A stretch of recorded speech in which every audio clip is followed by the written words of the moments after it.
What Goes Around Comes Around is the third episode of the Jerry 2023 series, or the Tom and Jerry Singapore series, and this one is pretty fabulous. I have some specific highlights that I'll mention in a moment with a spoiler warning, but I'll sum up briefly first of all. And one of the reasons why this works so well is because it covers a lot of ground. It starts off initially indoors, and we're in so many different rooms, interacting with so many bits of furniture and props around the house. It's really creative and very well done. And then we spend a bit of time outside, and I will talk more about that with a spoiler warning with some specifics. But they didn't necessarily need to take it outside to keep it fresh. There was enough there even just inside, but that just gives it something a little bit extra, an extra background to look at, a slight shift in the colour palette to keep things obviously visually very engaging. But I actually found I laughed out loud on a couple of occasions, and I don't know how often I do that with classic Tom and Jerry. I do, on occasion, of course, but with this one there were several things that I rather enjoyed, so I'm very impressed with it. Very creative. The whole thing is about 3 or 4 minutes, and it packs a lot into a short space of time. We cover a lot of ground, and there are a lot of different attempts from both Tom and Jerry, a lot. And I'm very impressed with what they can achieve in such a short space of time. So definitely worth checking out. What I will say is that this one could be set anywhere.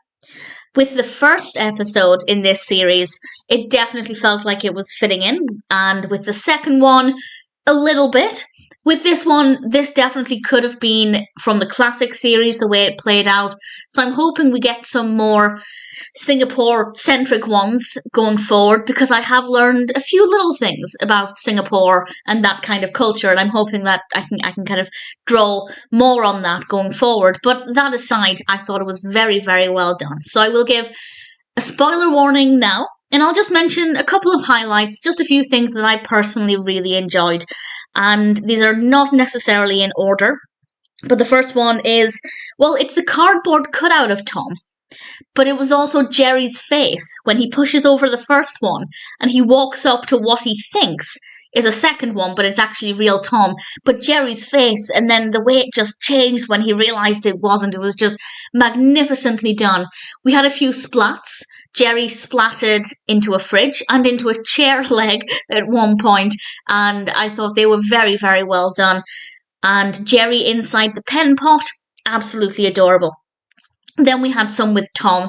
Tom's reaction to the balloon was very, very funny, because it is very, very realistic and very believable. That is exactly how a cat would respond. And then the balloon comes back a little later on, because we have who I'm assuming is Spike. He is the bulldog character. I'm assuming it's Spike in this. And Tom ends up getting scared out of his skeleton, which looked fantastic. And this is just after he'd ripped the face off of Spike, which I thought looked brilliant and very well animated. So all of this was just absolutely delightful and a joy to watch. What Goes Around Comes Around is a pretty great Tom and Jerry episode, and one that I think is definitely worth checking out.